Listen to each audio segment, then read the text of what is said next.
감사합니다. 적어놓은 대로, 칠판에 적어놓은 대로 보겠습니다.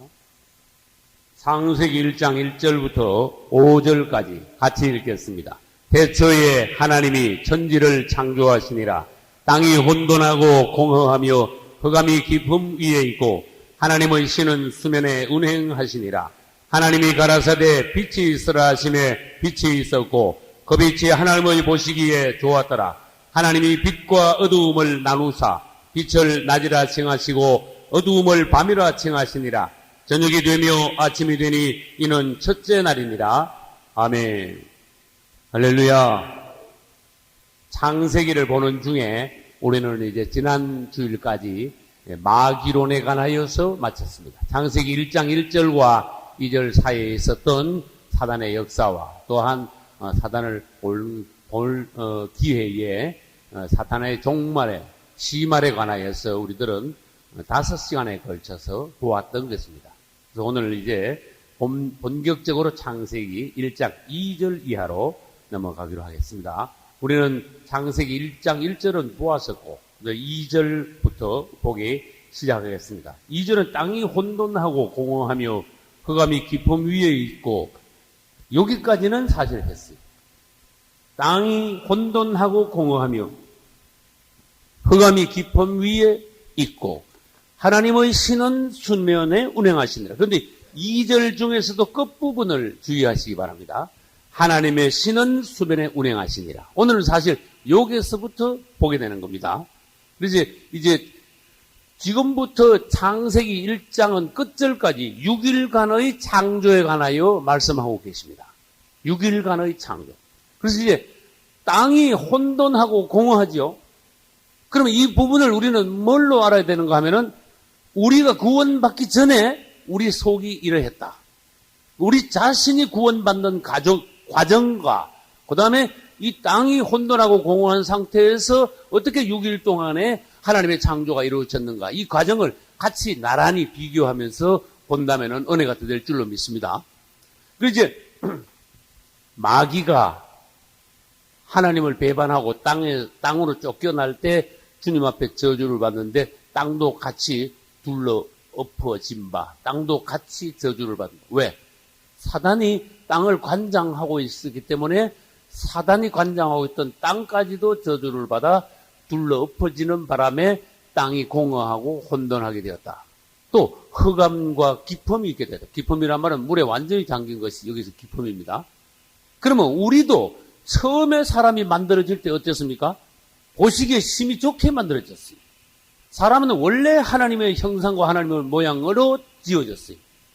그러나 어느 날 사단이 들어옴으로써 사람은 범죄하여 하나님의 형상을 잃어버렸습니다. 하나님의 형상을 잃어버린 상태에서 어느 날 우리 주님이 오심으로 말미암아 그때부터 우리에게 구원이 이루어지기 시작했어요. 그럼 다시 설명합니다. 아까 드린 말씀을 다시 반복합니다. 이 땅이 혼돈하고 공허한 상태는, 흑암이 깊음 위에 있던 상태는 우리가 구원받기 전에 우리 안의 상태와 같은 것이다. 그래서 이제 땅이 6일 동안 창조되어 가는 과정은 우리가 하나님 앞에서 구원받아가는 과정과 같은 것이다. 그걸 비교하면서 이제 오늘 다는 못합니다만은 6일간의 창조를 순서대로 보기로 하겠습니다. 그러면 1장 2절 끝에는 하나님의 신은 수면에 운행하시니라. 이게 하나님의 신이라는 단어가 처음 나왔어요. 하나님의 신, 성령이시라고 합니다. 하나님의. 그런데 구약에서는 성령이라는 단어는 없습니다. 성령이라는 단어는 마태복음 1장에 가야 성령으로 잉태하는 그게 처음 나옵니다. 그 구약에서는 하나님의 신, 여호와의 신, 성신 이런 식으로 하나님의 영을 표현을 했습니다. 그래서 그걸 말하자면은 기름으로 말하면 감람 기름과 비유됩니다.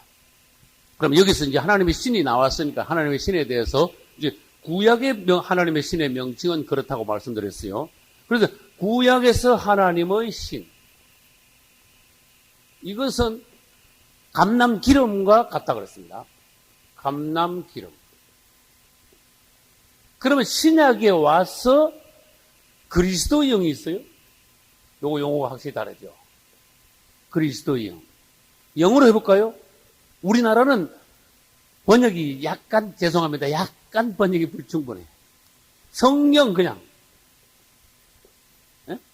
이런 단어로 많이 그냥 뭉뚱그려가지고 말하자면 조금 저속한 말로 도매금으로 해석을 해놨어. 근데 영어 성경이나 원문에는요, 영도 구별을 많이 해놨어. 예수의 영, 그리스도의 영, 예수 그리스도의 영, 그 영, 성령, 예? 하나님의 영, 이런 식으로 많이 이제 해놨는데, 그러면 왜 그냥 성령으로 통일하면 될 텐데, 왜 이렇게 성령에 대해서도 용어가 많냐? 그게 이제 우리가 연구해야 될 과제인 거예요. 그 중에 뭐가 있는가 하면은, 우리 한글 성경에는 번역되지 않은 그 영이라는 게 있어요, 그 영. 여기에 아주, 제가 성경을 연구해보니까, 아주 참 묘한 거더라고요. 신학생이라면 요건 연구하지 않을 수 없더라고요. 그 영. 그건 뭐가 되겠어요, 영어로 하면? 네?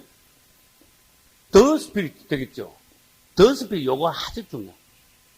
말하자면, 구약시대 때 하나님의 영은 뭐에 비유됐었다? 감람기름에 비유됐었다. 그리고 감람기름은 뭡니까? 구약시대 하나님의 신을 예표하는 물건이야.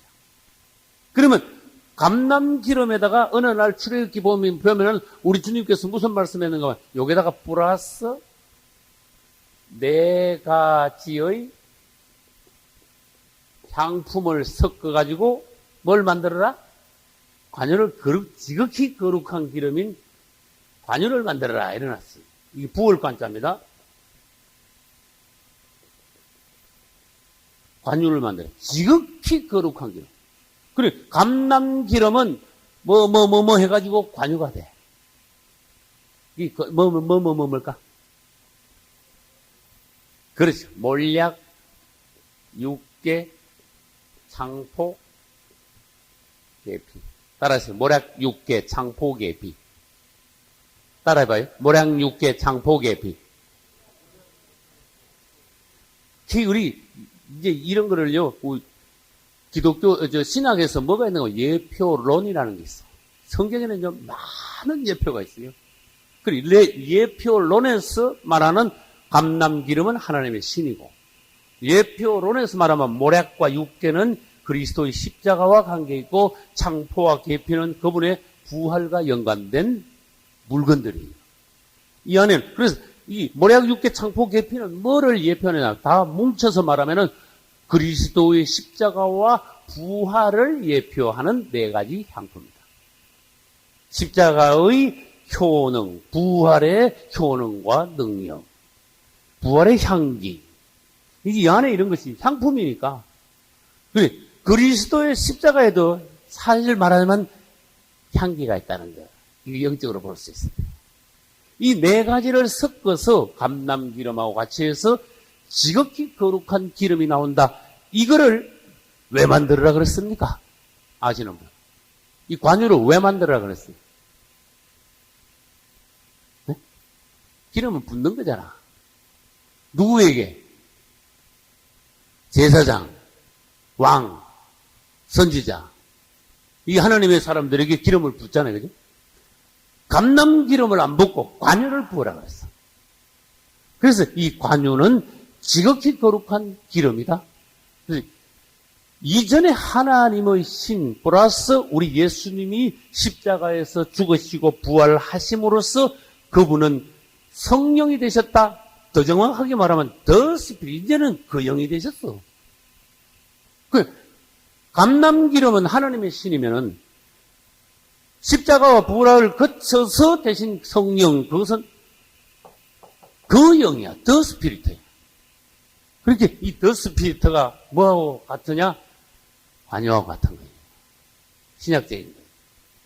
그래서 구약시대 때 뭘 붓는 하면 관유를 붓는다는 것은 신약시대 때 와서 무슨 뭐의 예표냐? 성령의 기름 부음 받는 것의 예표다. 할렐루야. 그래서 우리 주님께서 십자가의 죽으심과 부활하심으로써 그분은 승천하시고 40일 뒤에 우리에게 성령을 보내셨죠. 이 부으신 게 그분의 과정을 이렇게 거쳐서 성령을 우리에게 부으신 게 그게 구약으로 말하면 지극히 거룩한 기름인 뭐다? 관유의 부입니다. 관유. 관유는 지극히 거룩한 기름.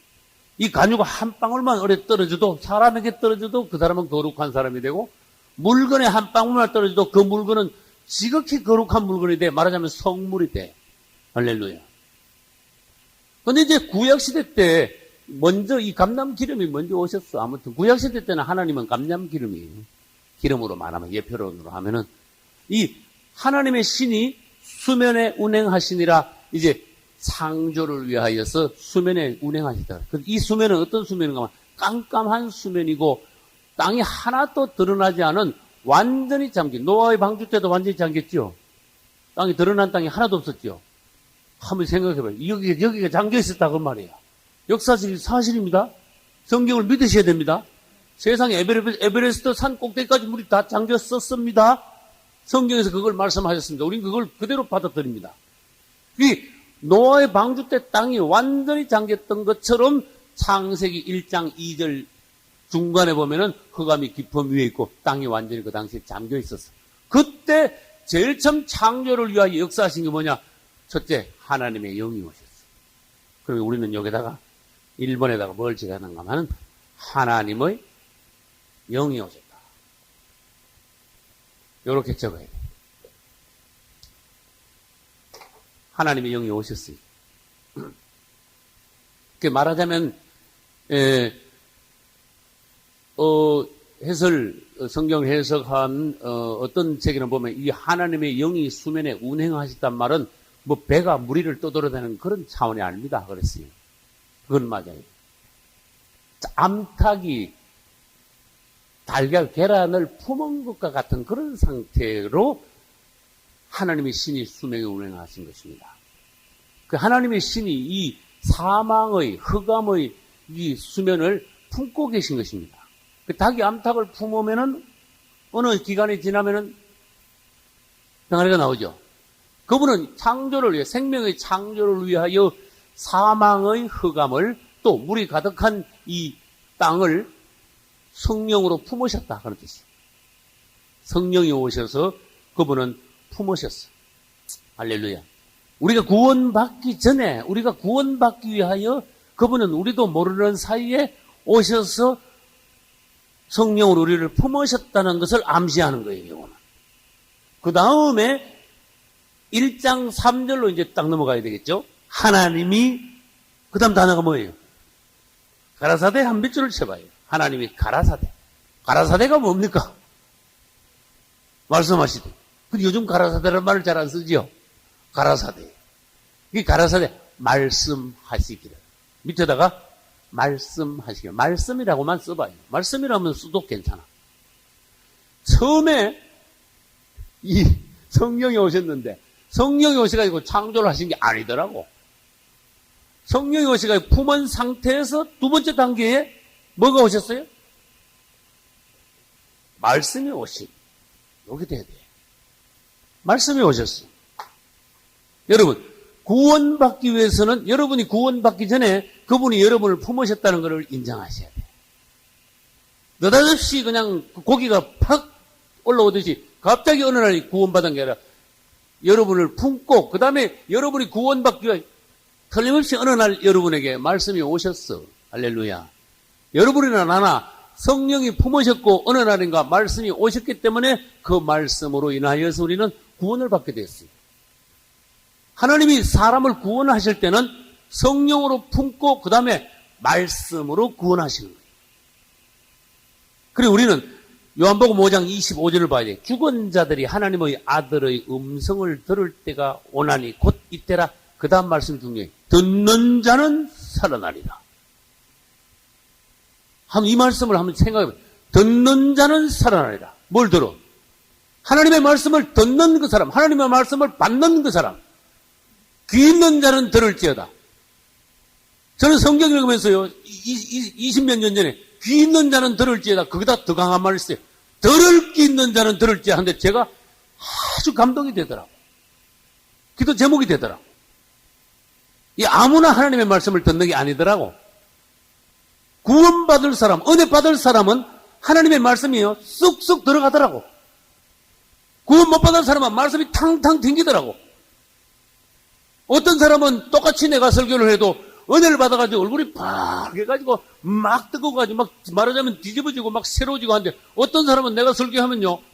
똑같은 말을 듣고도 분을 내가지고 막 전화로 따진다.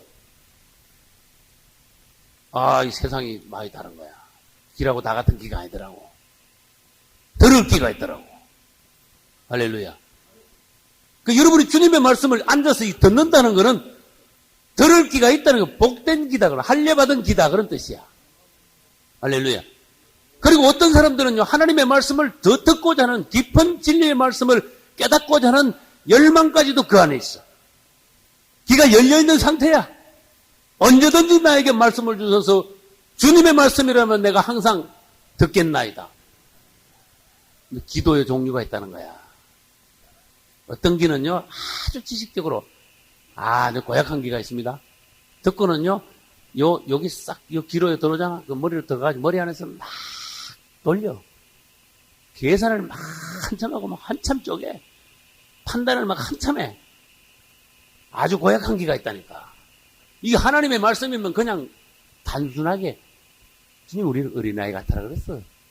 사람이 좀 단순하고 순진해야 돼. 하나님의 말씀이면 그냥 받아. 아, 저 사람이 하나님의 말씀을 안 전하고 자기 말을 지금 하고 있구나. 그러면 그건 받으면 안 되지만 하나님의 말씀을 내가 전할 때는 그건 단순하게 받아줘야 돼. 그게 양식이 되는 거야. 그래서 전에 제가 무슨 예화를 들었는가만, 여러분, 어머니가 된장찌개 끓여주고 밥 해주면은 아이들이 그냥 잘 먹으면 건강한 거예요. 그래서 엄마, 이게 이름이 뭐야? 된장찌개야. 뭐 넣고 끓였어? 된장 넣고, 파 넣고, 그 다음에 다시다도 넣고, 응? 뭐 넣었다가, 그래? 그럼 다시다 몇 그램 넣고, 된장, 물은 몇 컵이나 들어갔는데, 이거 따지고 앉아있어, 이제. 그 다음에 영양분이 이거 몇 칼로리나 돼? 이러고 앉아있네, 따지고. 이게 이야기 들으면 해괴한 이야기죠. 그런데 말씀 들으면서 그런 사람이 있어. 말씀을 쪼개고 앉아있는 사람, 분석하고 앉아있는 사람이 있어. 그럼 엄마가 뭐라 했어? 예. 너가 그게 신경 쓰냐? 그냥 잘 먹으면 건강한 거야. 엄마가 해준 거니까 그냥 잘 먹어. 먹으면 되는 거야. 근데 고약한 성도들은요, 계속 쪼개다가 먹지는 않아. 계속 쪼개기만 앉아있다가 하나도 된장으로 말하면 반 숟갈도 입에 못 들어갔어. 쪼개기만 했어. 그러니까 그 영혼이 어떻게 되겠어요? 영혼은 메마른 거야. 머리는 잘 돌아가는데 영혼은 메마른 거야. 왜? 안에 공급은 없었기 때문에. 이게 된장에 대해서 완전 무식해도 괜찮아. 그냥 잘 먹으면 돼. 이 말은 무슨 말인가 하면 여러분이 성경을 아주 깊이 아는 성경 박사까지 될 필요는 없지만 이 말씀을요, 단순하게 잘 받아 먹으라. 아멘. 그래서 어린아이가 참 그래서 좋다는 거예요. 그런데 사람 성격도 성품도 중요합니다. 그 다음에 처음부터 사람들이 배우기를 잘 봐야 돼요. 그 다음에 습관을 잘 들여야 돼요. 말씀을 받으면은 머리를 돌리지 마시오. 생각 너무 하지 마시오. 분석을 너무 하고 앉아있지 마시오. 왜? 여러분이 분석을 아무리 해봐야 여러분들은요, 거기서 분석하는 데서 별거 안 나와. 그러니까 우선 받아들여. 아멘 하고. 아멘. 할렐루야. 아멘 하고. 그 다음에 은혜를 많이 받아가지고 내가 크면은 정리가 완전히 된 상태에서 거기에서 하나님이 나에게 별도의 어떤 은사에서 말씀을 보는 어떤 각도, 네? 새로운 어떤 차원, 그 다음에 주시는 거예요. 우리 말로 해가지고 좀 나쁘게 해볼까요? 아이고, 알지도 못하면서 보면은, 따지는 거 보면요, 엉뚱한 데서, 대도 하는 데서 따지고, 대도 하는 데서 질문하고, 네?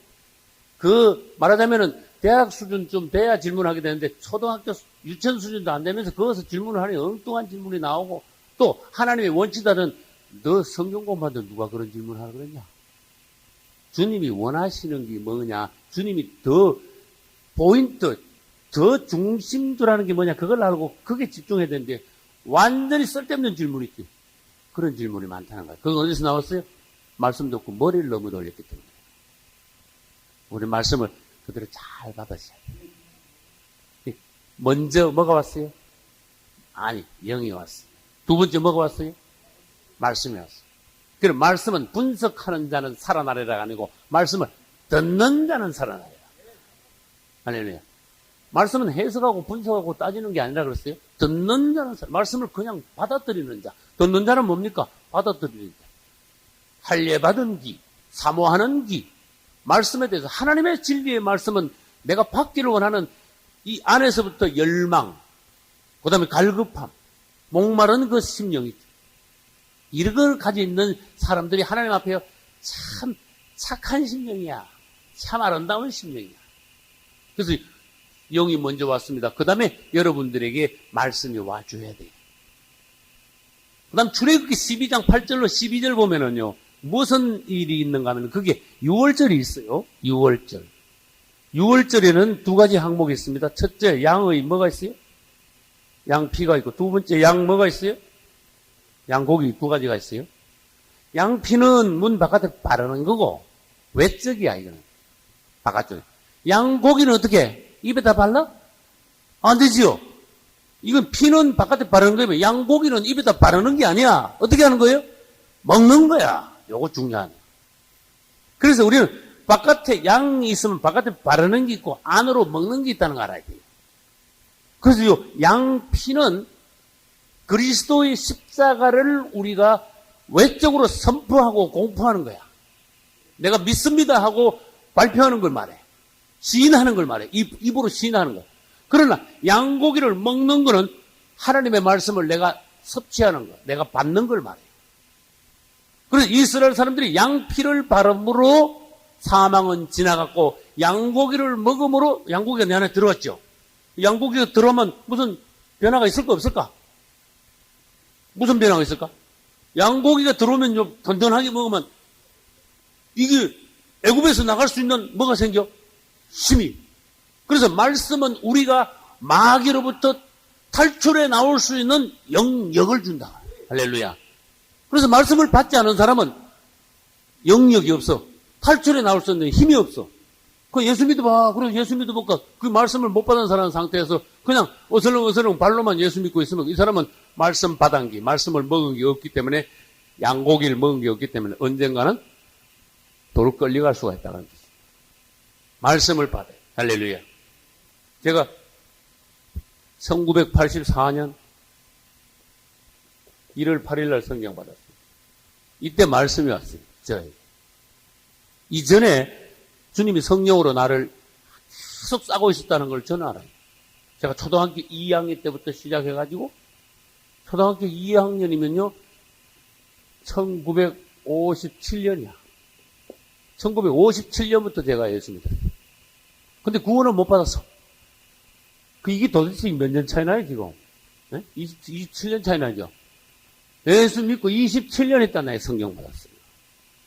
근데 그 전에 27년 동안 말하자면 성령이 나를 감싸고 있었어. 1장 2절 끝부분. 하나님의 신은 수면에 운행하시라. 나를 품고 계셨어. 그건 분명한 거야. 나는 구원받고 난 뒤에 난 그걸 알았어. 그리고는 1984년 1월 8일에 그분은 나에게 직접 구원으로 오셨는데 말씀으로 오셨어. 여러분 지금 앉아 계시듯이 내가 중간쯤 그때 한 150명, 100명에서 150명 되는 교회에 서울 연희동 연희제일교회라는 그 당시에는 그 성길교회였어요. 거기 이렇게 앉아 있는데 내가 교회를요 그때 가고 싶어 간 게 아니고 누구한테 부탁을 받아가지고 교회를 갔어.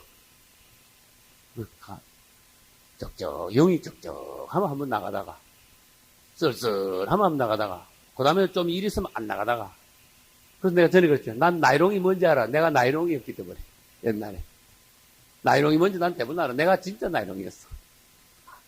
그 어쩌다가 한번 나가는 거야 이제. 그 헌금한 것도 모르고 11조도 모르고 봉사가 뭔지도 모르고 그냥 왔다 갔다 그랬어. 그리고 나를 아무도 지도해 주는 사람 없었어.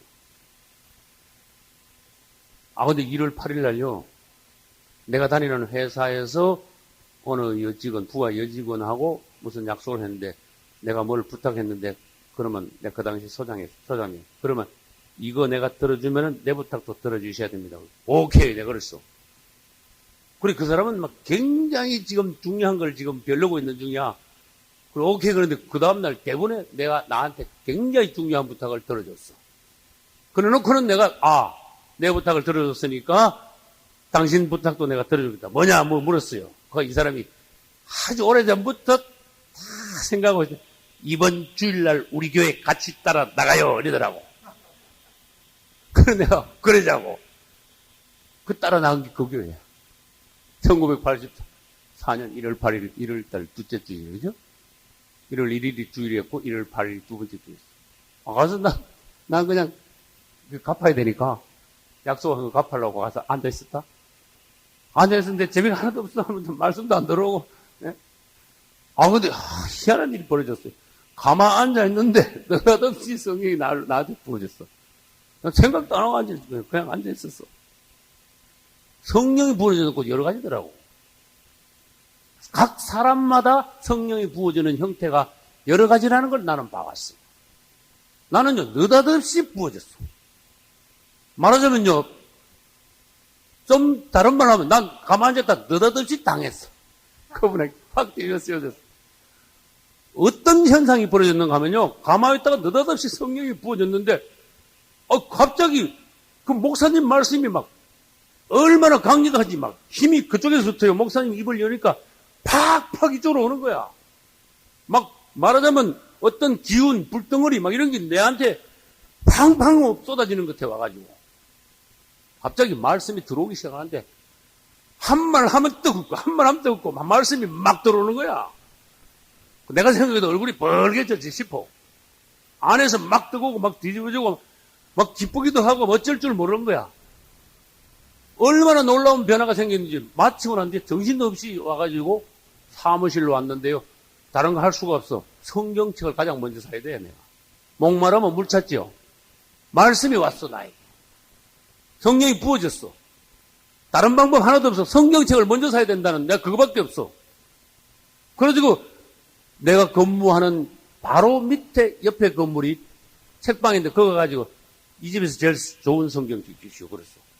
그렇게 자주색, 가죽으로 된 성경책인데 옛날 성경 밑으로 막 이래가지고 밑으로 막 밑으로 쓴 것이 84년도 1월 달입니다.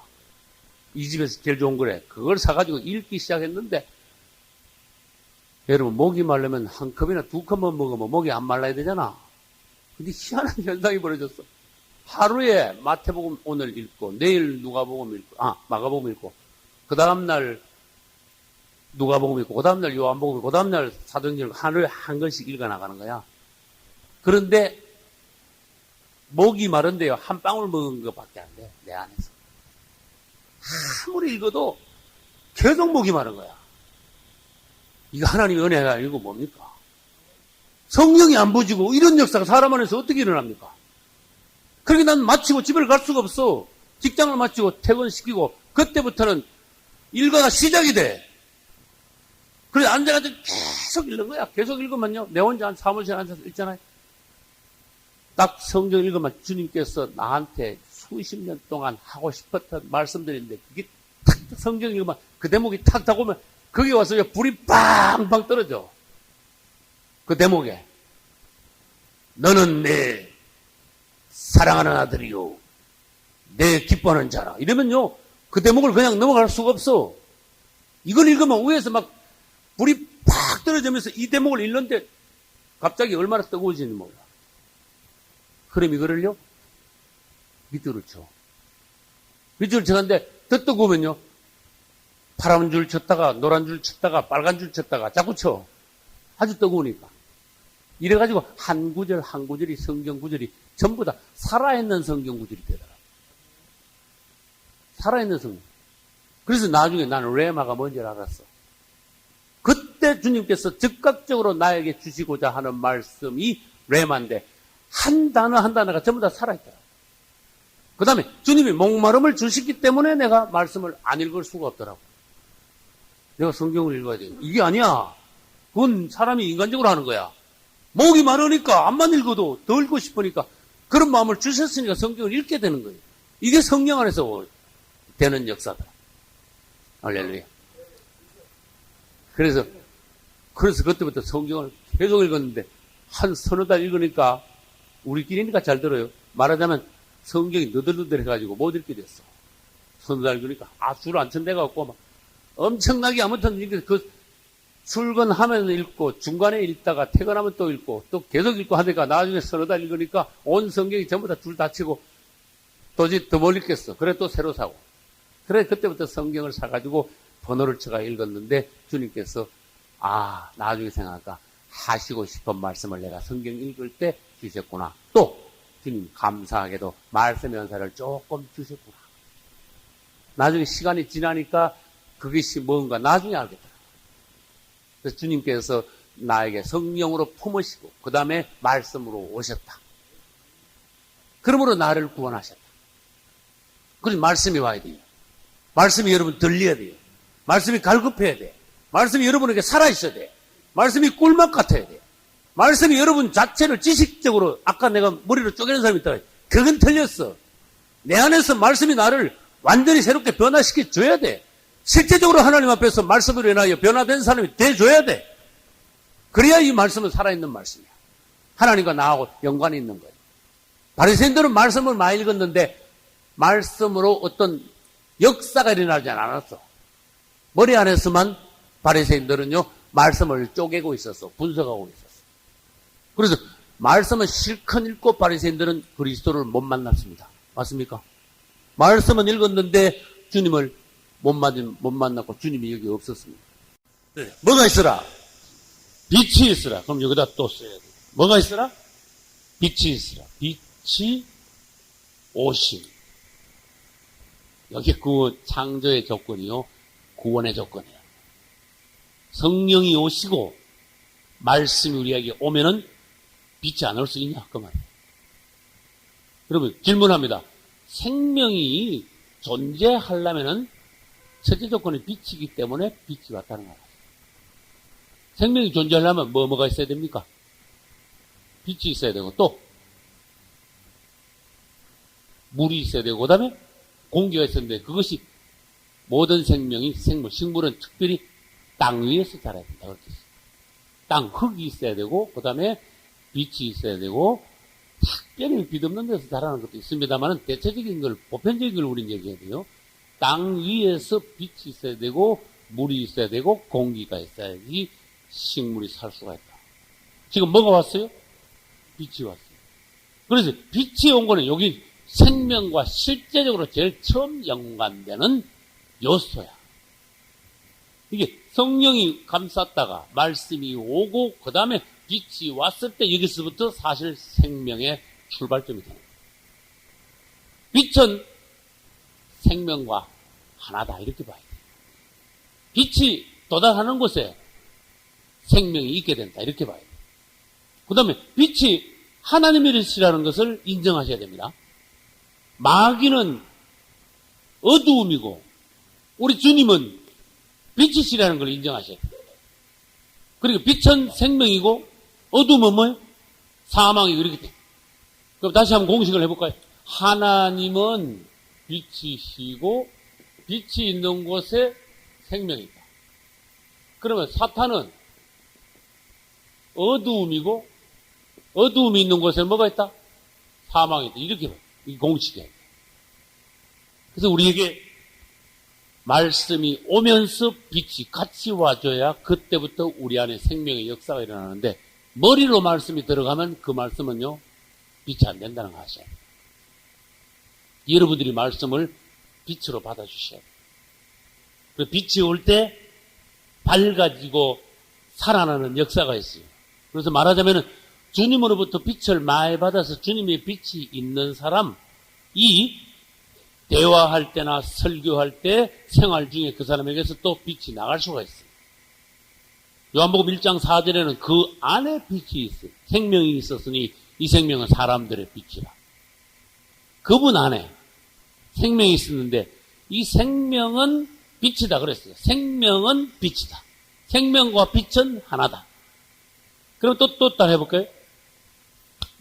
우리 하나님 그리스도입니다. 그리스도께서 참 빛입니다. 그분은 빛이시면서 그리스도 이꼬로 빛이시면서 빛이 있는 곳에 뭐가 있다? 생명이 있다. 그런데 여기 이 빛하고 또 뭐하고 같은가 하면 진리하고 같은 거예요. 여러분이 어떤 하나님의 말씀을 받을 때 빛이 여러분에게 임했다면 여러분은 진리를 깨닫게 되는 거예요. 진리로 밝아지는 거예요. 그리고 생명과 빛과 진리는 동행한다. 이걸 한번 생각하시고 이 부분에 대해서 여러분 묵상하시기 바랍니다. 우리가 구원받기 위해서도 이렇게 돼야 돼요. 영이 오시고 말씀이 오시고 그 다음에 빛이 올 때 우리가 이제 뭐 되기 시작해요? 구원받기 시작합니다. 할렐루야. 그럼 어디까지 했는가 하면은 이제 1장 3절까지 했어요. 하나님이 가라사대 빛이 있으라 하심에 빛이 있었고 그 빛이 하나님을 보시기에 좋았더라. 이 첫째 날이죠. 첫째 날에 좋았더라가 나왔다는 것을 지금 먼저 기억하시기 바랍니다. 첫째 날에 좋았더라가 있어요. 그러면 결론을 말하면 둘째 날에는 좋았더라가 있을까 없을까? 네? 둘째 날에는?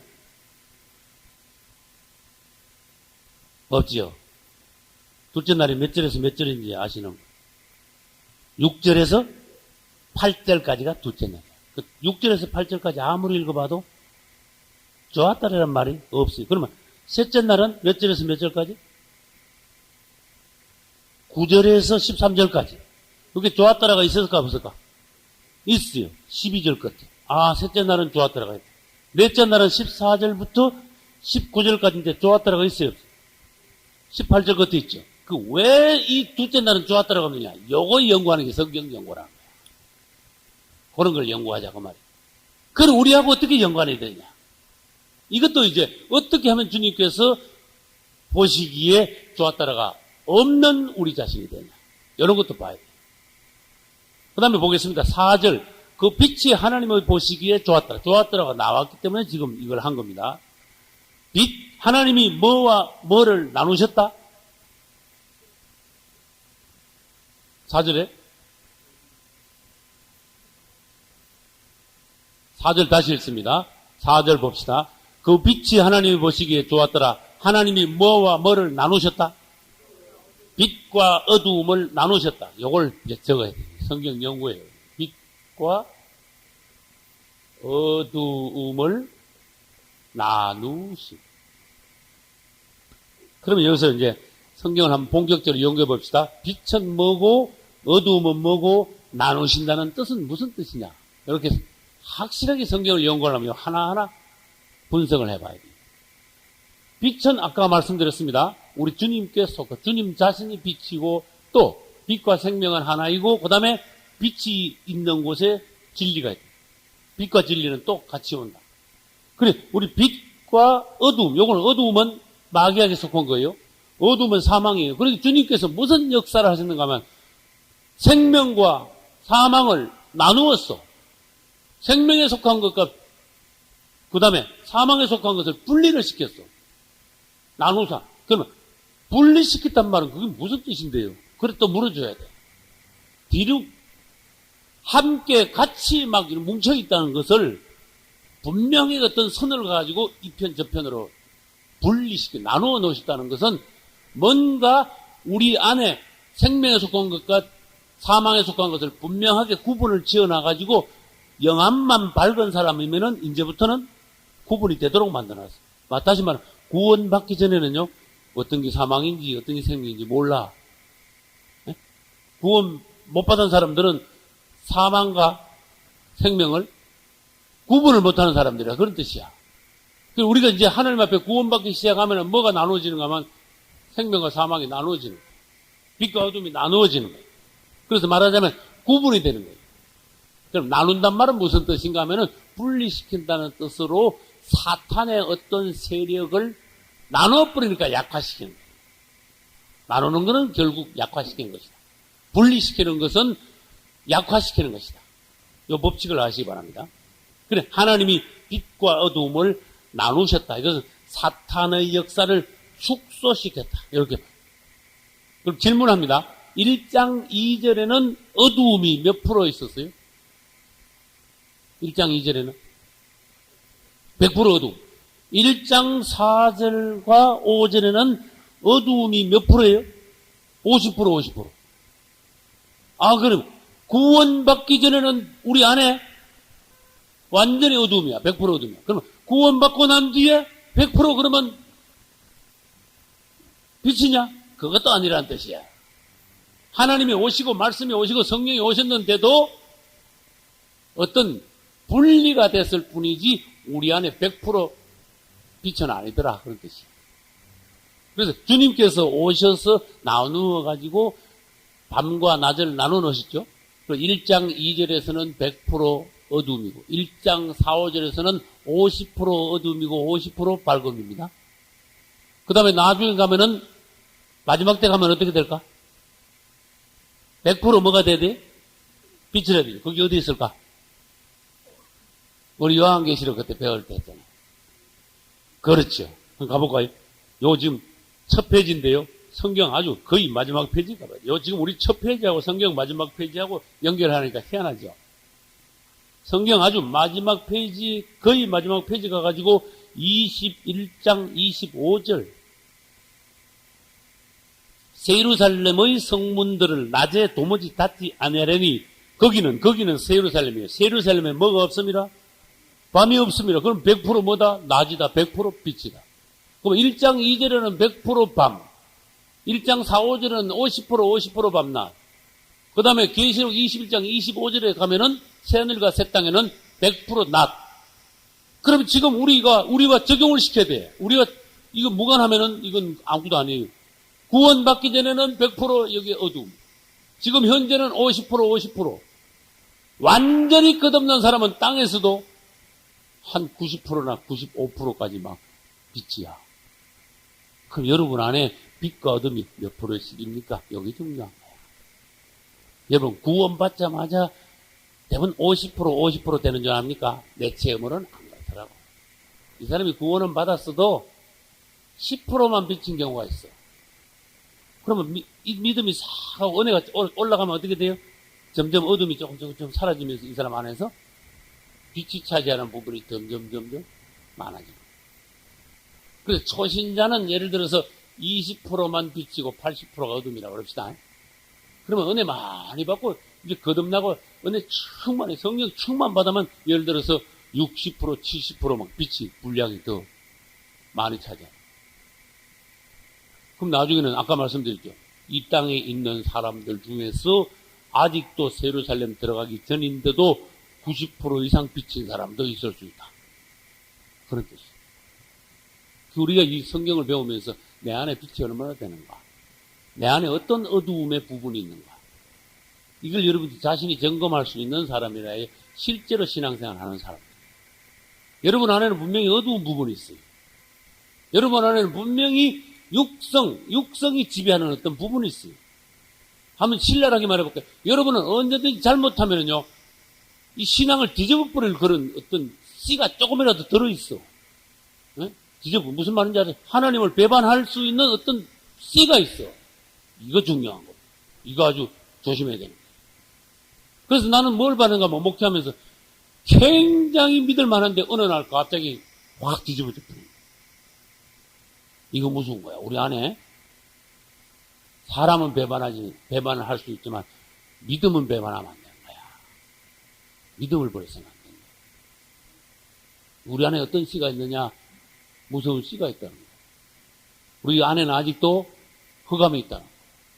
이 부분을 여러분들이 정신 번쩍 차리고 이거를 항상 빛으로 여러분들이 이렇게 압도해가지고 어두운 부분이 일어나지 못하도록. 할렐루야. 그래서 영으로 육을 갖다가 영성으로 육성을 갖다가 항상 누를 수 있는, 지배할 수 있는 그런 여러분 되셔야지. 기도 안 하면요, 기도 자꾸 안 하고 말씀 자꾸 하면 신앙생활, 이 영적인 생활을 게을리하면 어떻게 되는가 하면 이게 육성이 점점 올라가고 나중에 50%에서 어둠이 60%, 70% 올라가면 여러분은 뒤집어지는 거야. 잠깐 주님 배반하는 거야.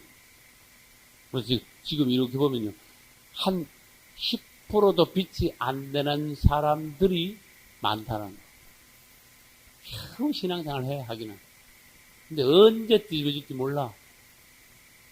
그게 어려워. 지금요, 나는 그걸 봤어. 역사상, 기독교의 2000년 역사상 지금이 예수 믿기 제일 좋은 때예요. 그거 뭐 아무도 그 부정 못해. 로마 시대 때, 그때가 좋겠습니까? 그 6.25 때 뭐 공산당이 막 목사님들, 성도들 막 죽일 때가 그때가 믿음 생활하기 좋고 지금이 2000년 역사상 제일 좋아. 근데 지금도요, 그 어떡하면 시험 드는 사람이 있다? 지금 시험들만 그 적그리스 오면 어떻게 되는가? 나 그거 생각 한번 해봤어.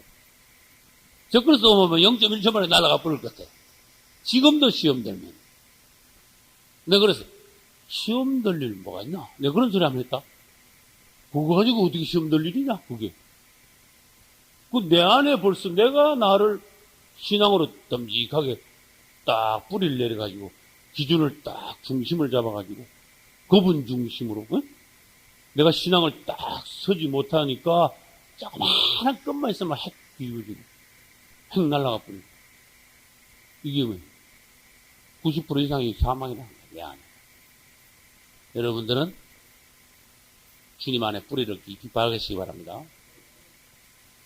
그 다음에 생명이 자라기 위해서는 빛이 와야 됩니다. 그 다음에 빛과 어둠을 나누듯이 성도는 세상으로부터 분리되어야 됩니다. 그런 뜻이에요. 따라서 분리가 뭐예요? 나누어지는 separated. 나누어지는 거. 분리된다는 것은 구분이 되줘라. 그런 뜻이에요. 그래서 성막에서 우리 뭘 배웠는가 하면 성막에서 따라서 울타리가 뭐냐? 이게 구분이야. 울타리는 구분입니다. 무슨 색깔? 성막의 울타리는 무슨 색깔? 왜 흰색이냐? 이것도 물어줘야 돼. 성막의 울타리는 흰색이에요. 흰색의 울타리를 탁 칩니다. 흰색의 울타리를 그림 그려볼까요? 딱 쳐요. 이 울타리야. 울타리를 쳐면은 운동장이나 여기가 광야예요. 광야였었는데 울타리를 탁 치니까 울타리 친 그 안에는 새로운 영역이 됐어. 할렐루야. 희한한 현상이야. 흰 색깔로 울타리를 침으로 세퍼레이트, 분리시켰어. 이쪽하고 분리시켰어. 울타리 안은 새로운 영역이야. 내가 울타리를 치지 않았을 때는 세상 사람들하고 나하고 똑같아. 근데 하나님은 뭔가 분리를 시켜요. 빛과 어둠을 나누셨어요. 우리를 세상으로부터 나누시기를 원하는 하나님. 그 나누어지기 위해서는 뭐가 필요합니까? 울타리가 필요합니다. 울타리는 무슨 색깔입니까? 흰색이면. 흰색이 뭔데? 순결.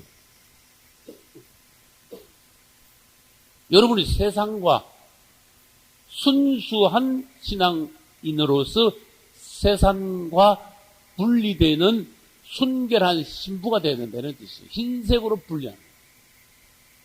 그래서 예수 믿으면서도 뭐 믿는 사람인지 안 믿는 사람인지 구분이 안 되는 사람은 그 사람은 울타리가 치지 않았다 그런 거예요. 울타리가 없으면 안에 있는 거 아무것도 없습니다. 그걸 아셔야 돼요.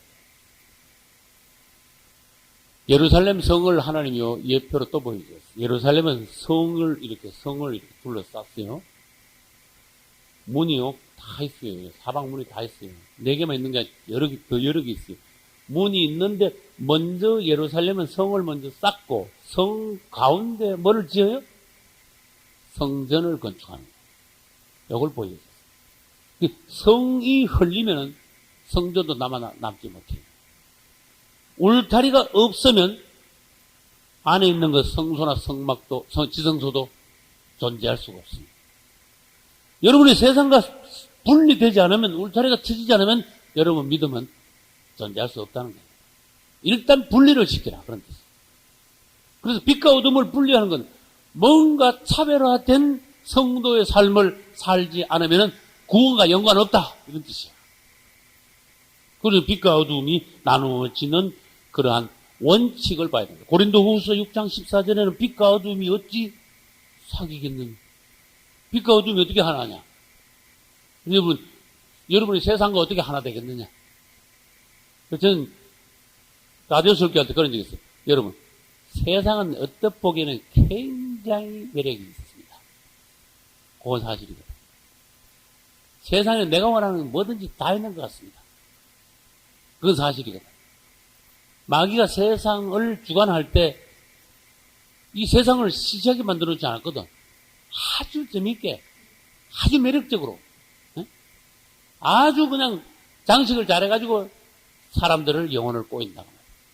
세상에 가보니까 재미 하나도 없더라. 그러면 교회에 있지 세상에 나갈 사람 없어. 근데 세상에 나가보니까 재밌는 게 되게 많아. 그렇게 심지어 아이들도 주일날 교회 오는 것보다도 재밌는 세상적인 어떤 것을 더 즐기려고 그래요. 뭐 어른 성도들도 그런 사람들이 얼마든지 있습니다만, 우리가 세상과 먼저 확실히 담을 쳐야 된다. 그래야 구원받는 사람이 된다. 할렐루야. 그러면 어디로 넘어가는 거야? 창세기 1장 6절부터 8절로 이제 우리 다시 넘어가기로 하겠는데, 거기를 찾아가지고 같이 읽기로 하겠습니다. 6절부터 8절입니다. 하나님이 가라사대 물 가운데 궁창이 있어 물과 물로 나뉘게 하리라 하시고, 하나님이 궁창을 만드사 궁창 아래의 물과 궁창 위의 물로 나뉘게 하심에 그대로 되니라. 하나님이 궁창을 하늘이라 칭하시니라. 저녁이 되며 아침이 되니 이는 둘째 날이니라. 아멘. 지금 첫째 날을 했습니다. 첫째 날은 빛이 온 날입니다. 둘째 날은 물을 나눈 날입니다. 이렇게 말해요. 둘째 날은 뭐 했다고요? 물을 나눈 날.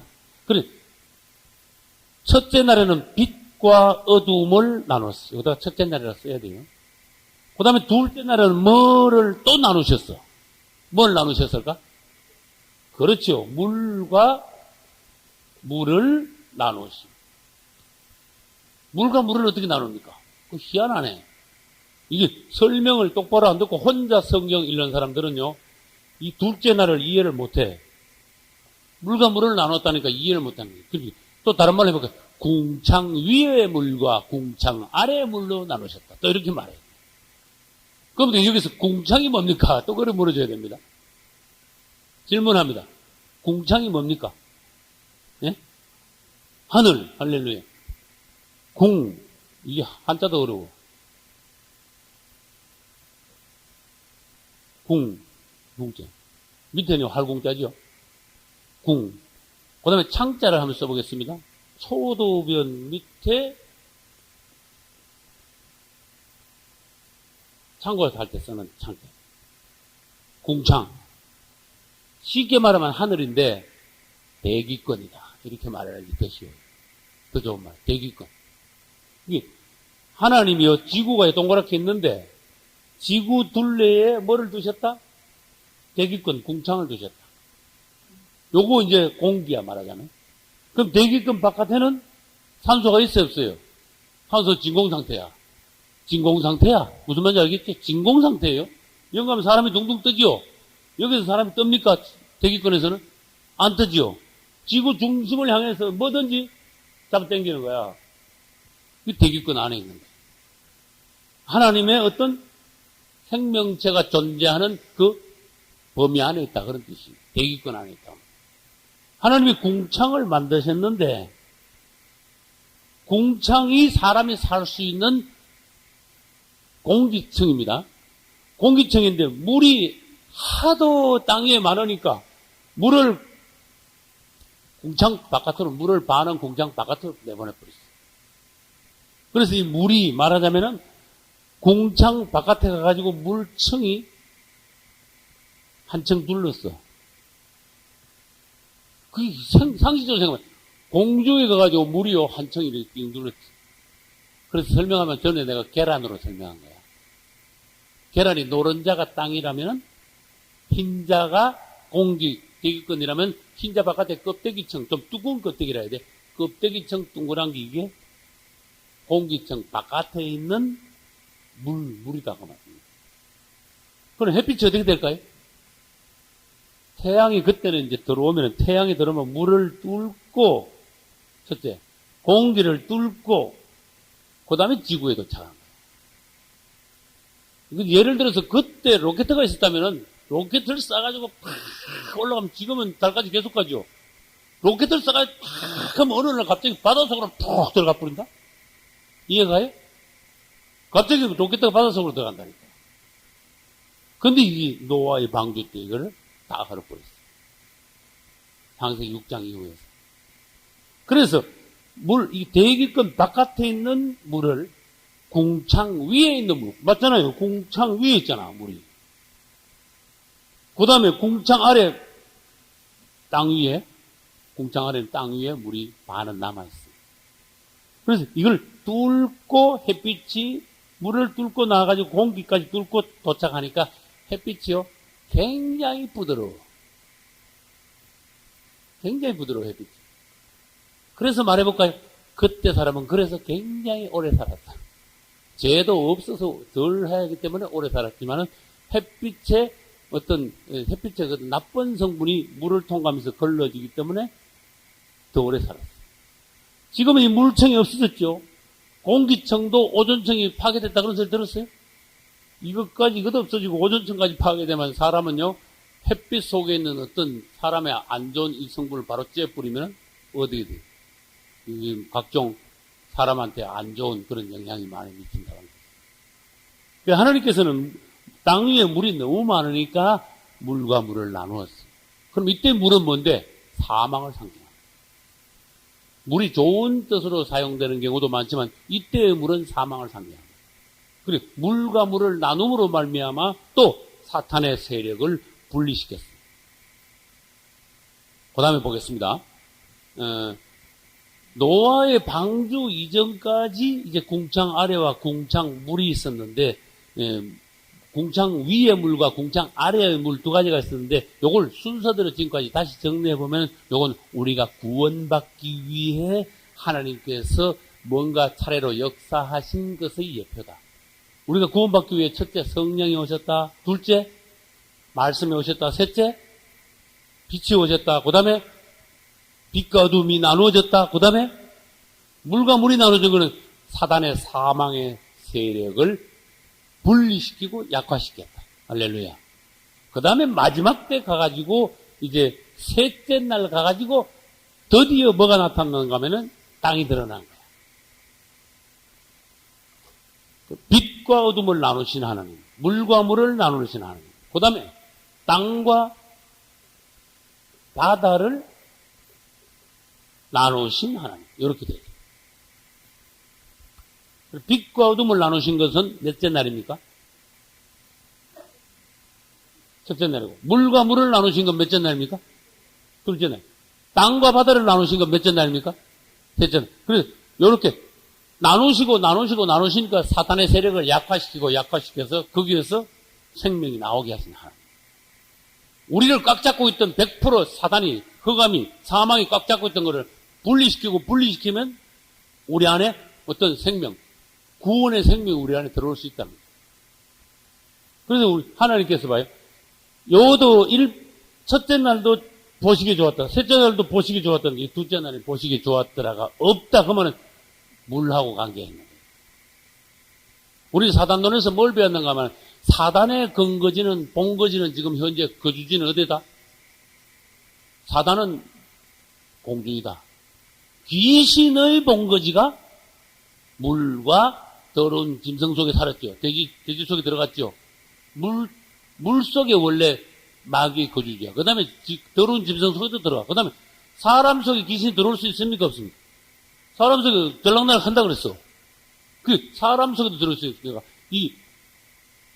여기 물 속에 뭐가 있었는가 하면은 귀신들의 근거지이기 때문에 물과 물을 분리시키면서 주님이 물 속에 귀신이 사는 거 보고 보시기 좋았다고 말씀을 하실 수가 없는 거예요. 이건 어거지 설명이 아닙니다. 둘째 날은 보시기 좋은 게 아니었다. 그냥 분리만 시켰었다. 물은 귀신의 처소다. 공중은 사단의 거처다. 그 다음에 이 사단은 마지막 때 가면 땅으로 내려온다. 그 다음에 천년왕국 때는 사단은 어디로 들어간다? 무정에 들어간다. 천년왕국 뒤에는 어떻게 된다? 땅 위로 다시 올라온다. 고과 마옥의 전쟁을 통하여서 이번에는 영원히 어디로 들어간다? 불못으로 들어간다. 여기 이제 마귀의 행동 경로예요. 그리고 공중에는 사단이 진을 치고 있습니다. 물속에는 귀신들이 있습니다. 그래서 하나님께서 보시기에 좋지 않은데 우리 속에 있는 귀신의 사단의 역사를 주님께서는 자꾸 분리시키고 자꾸 약화시켜놔. 그래가지고 셋째 날 뭔가 마침내 올라오게 만들었어. 거기에 몇 절 있는가 하면 9절부터 10절까지 있어요. 9절 10절 읽어봅시다. 하나님이 가라사대 천하의 물이 한 곳으로 모이고 묻이 드러나라 하심에 그대로 되니라. 하나님이 묻을 땅이라 칭하시고 모인 물을 바다라 칭하시니라. 하나님의 보시기에 좋았더라. 할렐루야. 여기 이제 셋째 날입니다. 셋째 날 무슨 역사가 일어났어요? 물이 줄어드니까 물 속에 있던 땅이 올라오는 모양이 돼버렸어. 사실은 땅이 올라온 게 아니라 물이 줄어들으니까 땅이 올라오는 모양같이 보였죠. 근데 그게 왜 해필이면 둘째 날이나 첫째 날이나 넷째 날 아니고 왜 셋째 날 땅이 올라왔을까? 그걸 물어줘요. 셋째 날 우리 주님이 부활하시기 때문에. 땅이 올라온 것은 그리스도의 부활의 예표다. 땅이 올라오지 않으면 생물체가 자랄 수 없죠. 생물체는 땅이 올라오고부터 생물체가 나오기 시작했어요. 한번 봐요. 셋째 날 식물이 나타나기 시작했어요. 셋째 날, 둘째 날까지는 첫째 날, 둘째 날까지는 생물이 없어요. 셋째 날부터 생명이 나타나요. 다시 말해서 우리에게 말씀이 오고 성령이 오고 우리에게 빛이 왔다고 하지만은 우리 속에 완전히 뭔가 마귀의 역사가 분리되는 역사가 있고 그 다음에 우리 안에 하나님의 생명의 역사 그때부터 사실 본격적으로 있기 시작한다 그런 뜻이에요. 우리 주님은 셋째 날 부활하셨습니다. 그래 물 속에서 올라온 땅은 그리스도의 부활을 예표합니다. 이걸 아셔야 돼요. 그분은 셋째 날 부활하셨습니다. 그리고는 이제 셋째 날 부활하시고 난 뒤에 우리 주님께서는 물은 바다입니다. 바다와 육지를 분리하시고 난 뒤에 뭐라 하시는가 하면 바다가 육지를 범하지 못하게 하셨어. 그래서 해안선을 분명히 선을 그으셨어. 그래서 넘어오지 마라 하셨어. 이건 참 재밌는 말씀이에요. 이 바다가 육지를요 덮지 못하게 하셨어. 육지를 침범하지 못하게. 그래서 지난번에 그랬죠. 바다와 육지의 그 선에다가 해안선이라고 그러죠. 해안선에다가 하나님은 뭘 두셨는가 하면 모래를 두신 거예요. 약한 것 같지만은 아무리 파도가 이 해안선을 수천만 번을 계속 때려도 약한 모래를 일로 갔다가 절로 갔다 할 수 있어도 해안선을 무너뜨리지 못하고 바다가 육지를 덮지 못하더라고요. 하나님께서 경계선을 분명히 그으셨거든요. 경계선을 그으면서 우리 주님은 사탄의 활동 범위를 정하셨다. 그런 뜻이에요. 질문합니다. 욥기 1장에서 하나님이 사탄의 활동을 어떻게 정하셨죠? 네. 욥을 시험을 하는데 몸에는 손대지 마라. 사탄의 활동 범위를 정했죠. 두 번째, 욥기 2장에서 하나님은 사탄의 활동 범위를 어떻게 정하셨죠? 욥에게 몸 자체에 손을 대는 수는 있지만은 뭐는 손대지 마라. 생명에는 손대지 마라. 이 바다의 한계를 정한 것이나 사탄의 활동 범위를 정한 것이나 하나님이 사탄의 어떤 한계를 정한 것은 같은 것이다. 그런 뜻이에요.